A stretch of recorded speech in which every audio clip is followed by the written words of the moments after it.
Welcome back to another technical deep dive here in the debug zone. Today, we're tackling a big question and breaking it down with insights from other users. Hopefully, this clears up some misconceptions and helps you get the answer you need. So buckle up, stay a little curious, and let's jump right in.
And that's a wrap.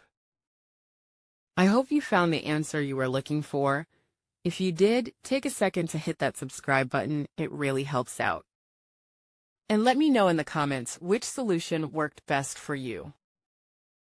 See you next time in the debug zone.